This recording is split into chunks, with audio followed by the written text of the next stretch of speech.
Welcome to part 2 of lecture 6 on gamma decay for chemistry 418.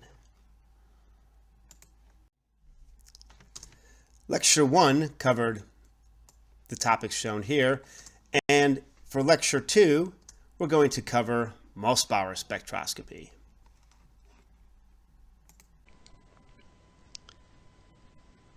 In this lecture we're going to discuss Moessbauer spectroscopy, which uses gamma emission and absorption to determine something about the chemistry and the chemical information about the compounds that contain the radionuclides. In this lecture, we're going to discuss the principles of Moessbauer spectroscopy, the conditions necessary, fundamentally you need solids, and something about the spectra that results. The basic principles of Moessbauer spectroscopy involve nuclear transitions. We have emission and absorption of photons. So it can be analogous to UV spectroscopy, where solutions can absorb photons that give us information about the chemistry of those solutions. Sometimes because of this emission and absorption of gamma rays, this is called nuclear gamma resonance spectroscopy. The only suitable sources for Moessbauer spectroscopy for the photon emissions are isotopes. The emission from an isotope is essentially monochromatic. Wavelengths are defined by the excited nuclear states.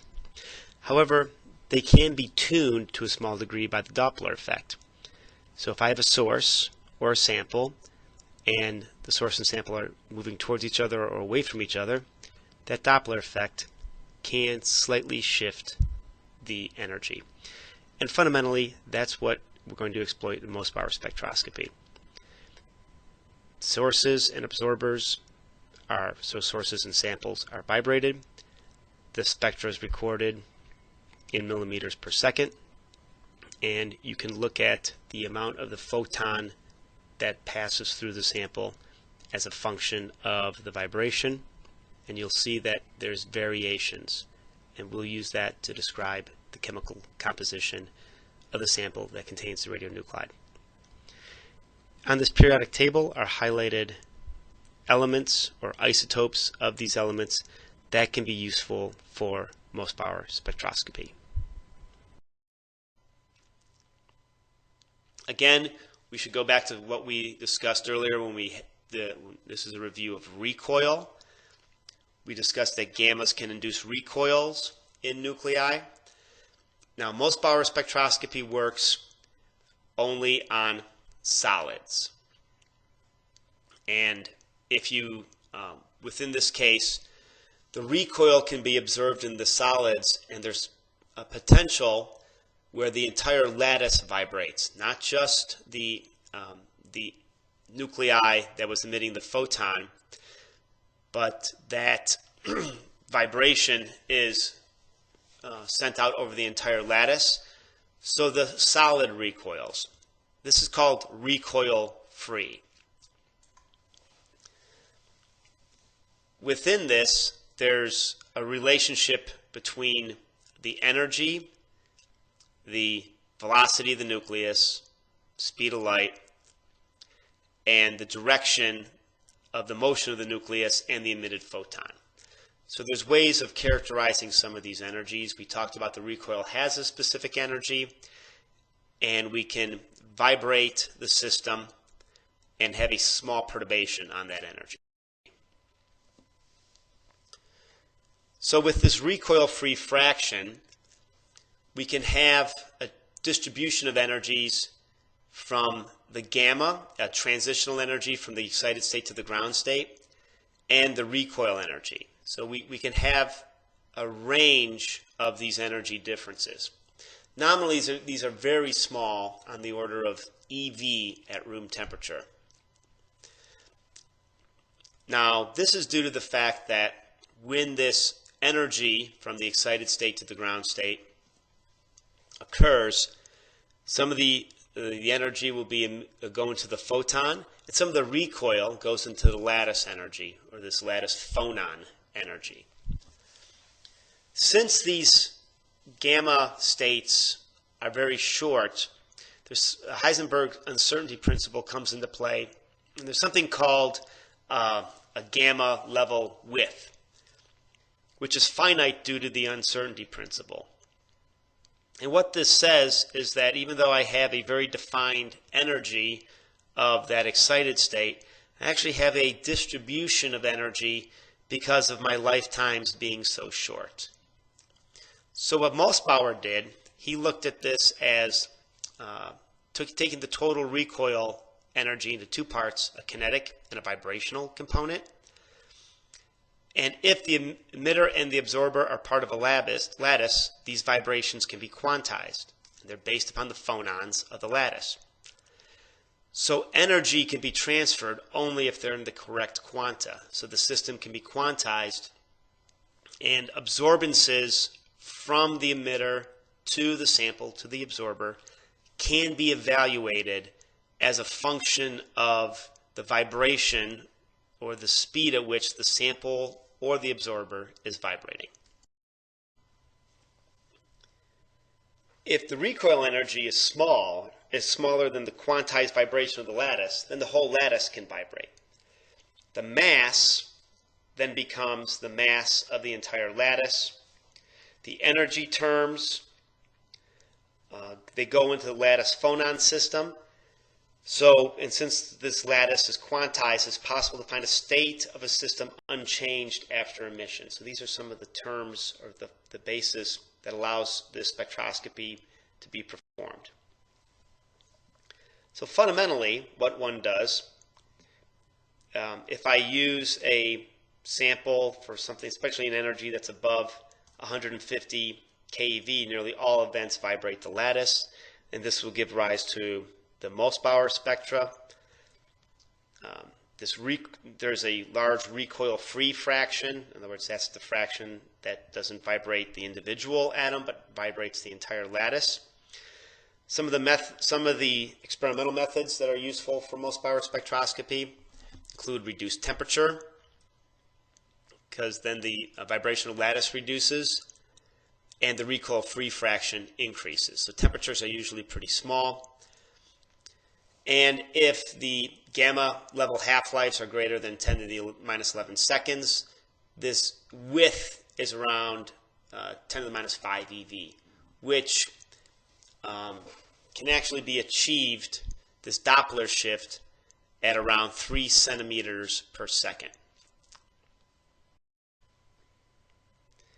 Something else that is unique and important for Moessbauer spectroscopy is the fact that you're using a nuclear interaction to probe a chemical state.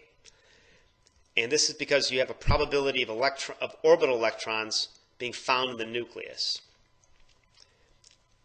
This energy can be broken into a nuclear and a binding energy component. And this binding energy component can be worked out, this change in the binding energy component can be worked out here as a function of the excitation, the excited and the ground state wave functions. This change is defined as the chemical shift. So very similar to other techniques, other spectroscopic techniques, one can determine what the chemical component is by evaluating this chemical shift. There's also magnetic splitting.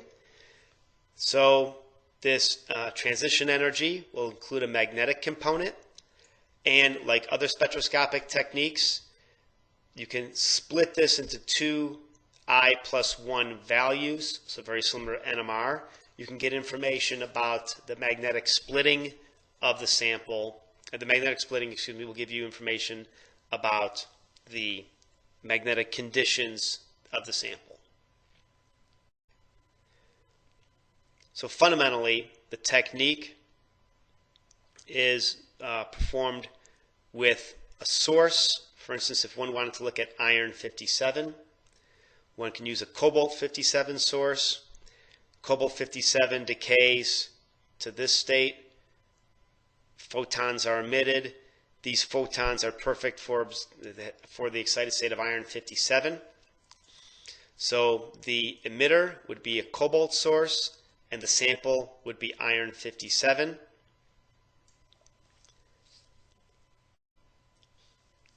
And an example of this would be, here's a cobalt 57 source, would go through a collimator, these photons would strike the sample, and there'd be a detection. This detection would be based upon the vibration of the source or the sample, and we can look at an absorption. And I want to point out here that the absorption is on the order of a percent, so a very small amount of photons actually get absorbed. But as the velocity of the source, and here's the velocity in centimeters per second, we can see that there's a change in absorption. We could use this to evaluate what that chemical shift is, and by looking up on a table, one could determine the chemical shift would be correlated with a certain chemical condition. Here's another source, an example where Moessbauer spectroscopy is done on iron, where another collimator, the sample could be a surface, and detectors are off at angles. So again, you should see scatter. A decrease in scatter as a function of this vibration would mean that some of the photons have been absorbed by the materials. This was used on the Martian surface. The data is shown here. Here's the velocity of the source, the absorption lines. And what one can do is look at from these chemical shifts, you can get an idea of what iron components. And this was important for looking at the total amount of iron 2 relative to total iron. And this gave an idea of oxidation on the Martian surface, which would give an idea about the presence of water. Moessbauer spectra can also be collected for other elements. Here's an example for neptunium. Here's an example of all the chemical shifts. So if you could record the chemical shifts, you could see what oxidation state and chemical form of neptunium responds to those chemical shifts. So you could get information about coordination number, oxidation state, and chemical form. And then here's an actual example of some data, some Moessbauer spectroscopy for this neptunium iron gallium compound that was recorded at 10K, and the relative transmission goes from 100 to 99.7%. And here's an example of the data.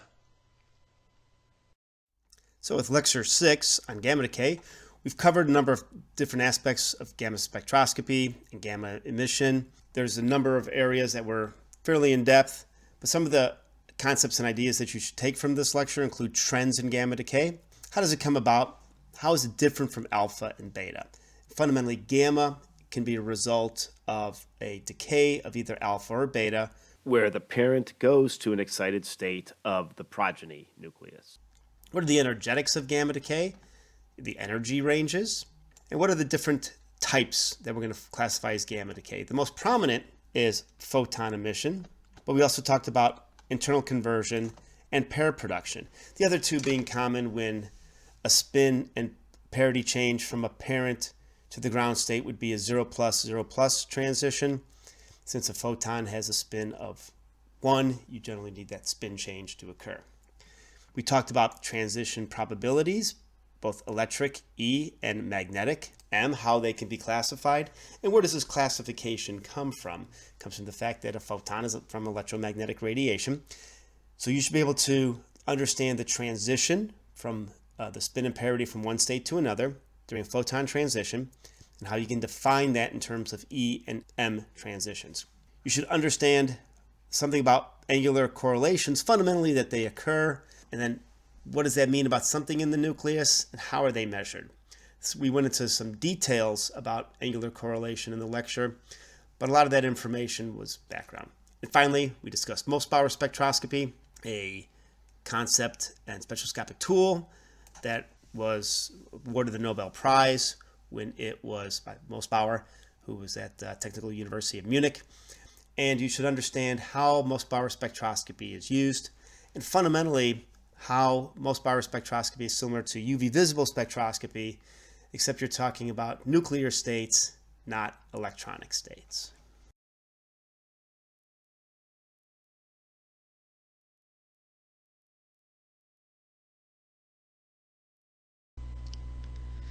Some questions that you'd expect to answer about gamma decay are posed here.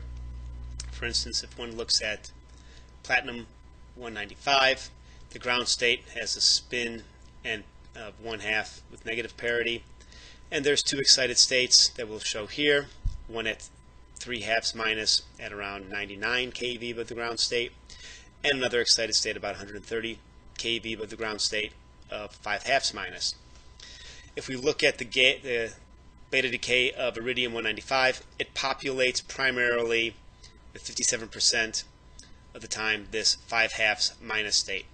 The question is, when this 5/2 minus state is populated, which one is depopulated primarily from a transition from this 5/2 minus state to the 3/2 minus state, or the 5/2 minus state to the 1/2 minus state? The answer, and as you can see here, when you look at the data from the table of the isotopes, this is a relative intensity value. So you can compare 1.2 to 1.3. 1.3 being larger means that that transition has a higher probability, and the transition from the 5/2 minus state to the 3/2 minus state, spin change 1, is the higher probability. The 5/2 minus state to the 1/2 minus state is also relatively abundant in comparison, between 1.3 to 1.2. Although there's a larger spin change, there's also a larger energy change. And then another question is, what is the transition multipolarity of those states from the 5/2 minus to 3/2 minus and 5/2 minus to 1/2 minus? You could calculate that, or by evaluating the chart of the nuclides, or excuse me, the table of the isotopes. You would see that this transition, the 1.3 relative intensity at 30.8 keV, is an M1 plus E2 transition, where the 130 keV transition is just an E2 type transition. Other questions such as what's the spin of a photon? You should be able to review the notes and perhaps other courses for that. What gamma transition types is expected from a 0 plus to 0 plus transition? Photon, this is photon forbidden. Those types of transitions would be emission of an internal conversion electron, so the energy gets transmitted to the electrons and the orbital electrons, and they can be emitted. Or if it's high enough energy above 1.02 MeV, you get an electron-positron pair. Another type of question would be classification of the multipolarity of gamma ray decay, for instance what's shown here for cobalt 60M, so the metastable state of cobalt 60, 60M cobalt. This state is a 2+ state to a 5+ state, so the transitions would be 5 minus 2, which is 3, or 5 plus 2, which is 7. The same parity, so the E's are the even and the M's are the odd transitions, so we'd have an M3 E4, M5 E6, or M7 as possibilities. And as we learned, the lower value, so the lower multipolarity, is one that's most likely, and you could check in the table of the isotopes that this indeed is the probable transition, the M3 state, for the photon emission from 60M cobalt.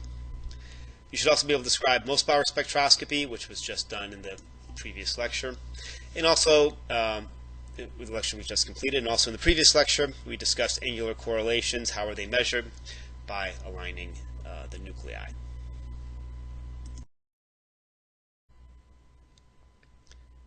Gamma decay yields are very important concepts that were covered in the lecture.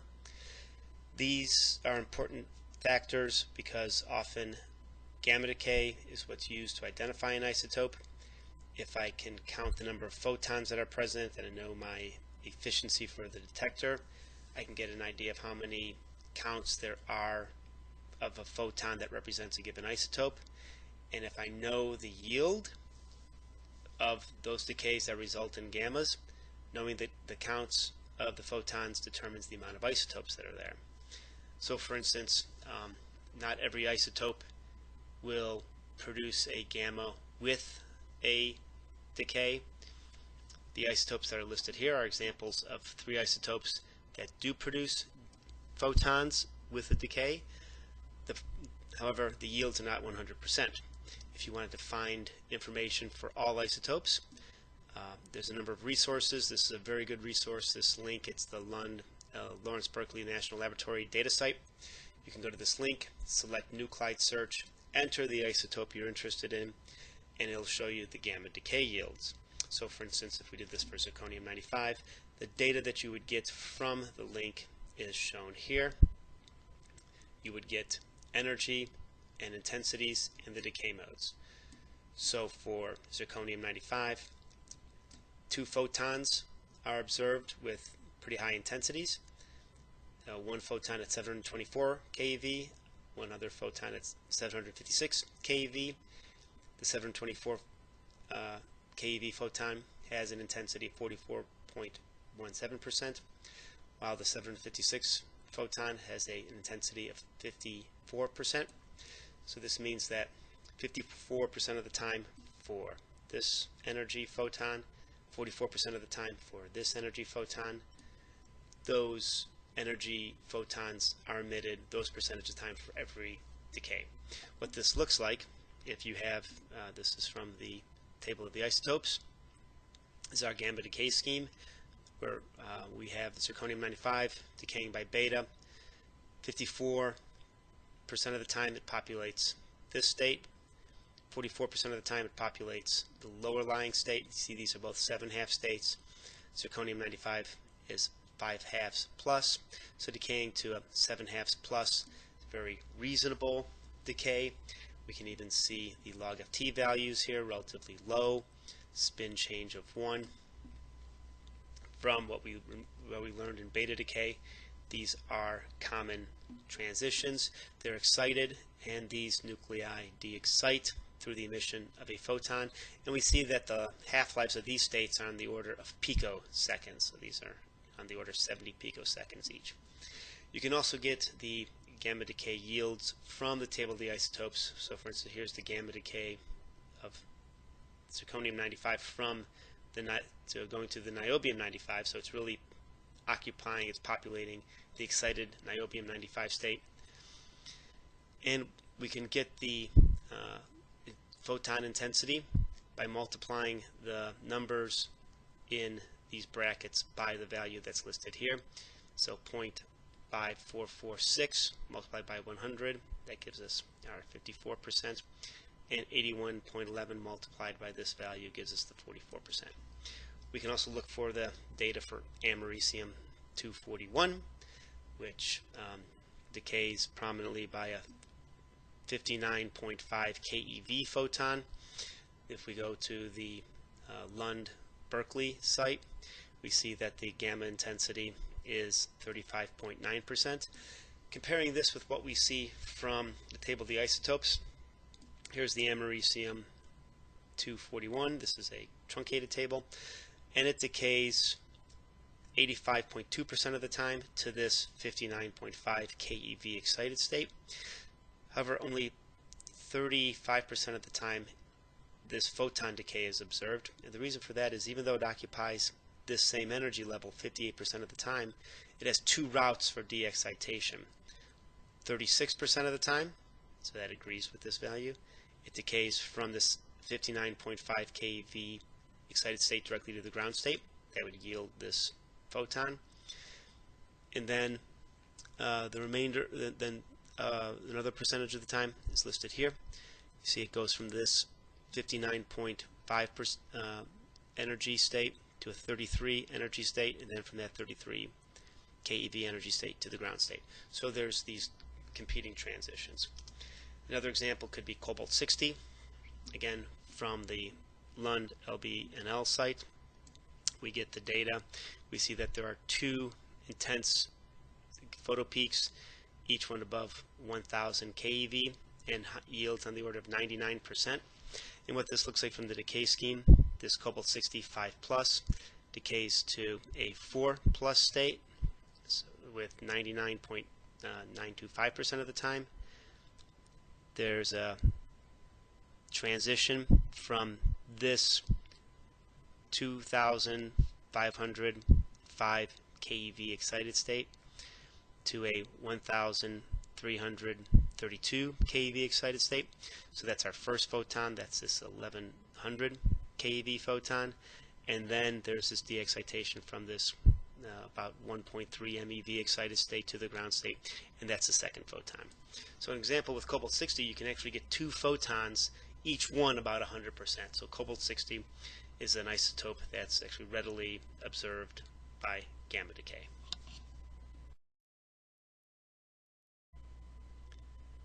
Another important concept covered in the lecture has to do with metastable isotopes.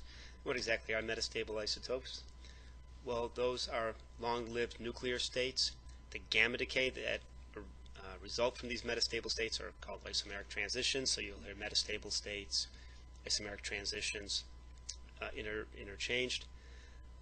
What these are just excited nuclear states that decay by emission of a photon. One of the reasons that they're important is because technetium-99m, the workhorse of radiopharmaceuticals, is a metastable state. So provide the half-life of technetium-99m. This is something that you should be able to do. So if we look at the chart of the nuclides, this is the technetium-99m. This is technetium data, technetium-99. The technetium-99m, the metastable state, is to the left, and the ground state is to the right. So all of our data for the metastable state is listed here. The spin is 1/2 minus. And then if we were asking what's the half-life, well, the half-life is 6.008 hours. And again, this is something that you should be able to answer questions based upon the chart of the nuclides and provide data for metastable isotopes. Why do these isomeric states exist? Well, they have to do with one of the reasons that also influenced beta decay was changes in spin and parity. An example that we talked about in the first slide of this lecture on zinc 69. Zinc 69 has a metastable state that lasts 13.76 hours. That's because this nuclear excited state has a spin and parity of 9/2 plus, while the ground state has a spin and parity of 1/2 minus. So there's a large parity. There's a large spin change along with a parity change. This is forbidden to a large extent, so the probability that that exchange is large, and for that reason the half-life is long. And where do isomers exist? If you look at the chart of the nuclides, where would you tend to find isomers? They tend to be near magic numbers. From nuclear models, we'll discuss information related to magic numbers. For instance, the shell model. One of the magic numbers is 50. We'll see that, for instance, the element with a Z of 50, tin, has a large number of stable isotopes. That has to do with this magic number state. Indium has a Z of 49, and it's just looking at an example of some indium isotopes. We see from indium 110 to 115, every isotope has a metastable or isomeric state.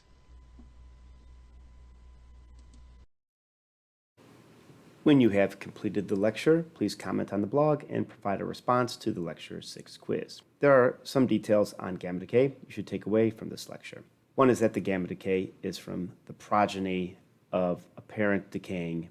So the parent decays to an excited progeny, and the gamma ray is released during progeny de-excitation. With gamma decay, there is no change in Z or N during the gamma decay. You should be able to obtain and utilize gamma decay yields. This data is used to determine the percentage of a specific gamma ray energy resulting from an isotopic decay. So for instance, americium-241, the 59 keV photon, that occurs around 36% of the time of the alpha decay.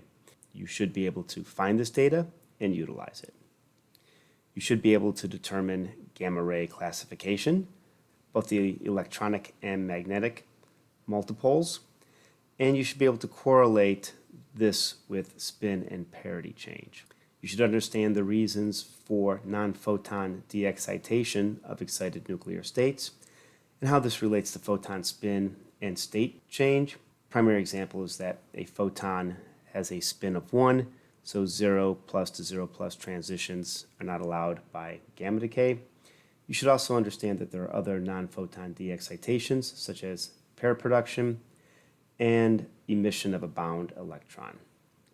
You should understand how angular correlation of gamma decay can be measured, and what does that data tell about the shape of a nucleus, and how is that related to charge of the nucleus and the fact that a photon is an electromagnetic force. You should understand Moessbauer spectroscopy, principally what are appropriate sources, how measurements are collected, how results can be used to determine the chemical form, and how Moessbauer spectroscopy is in some ways similar to UV visible spectroscopy.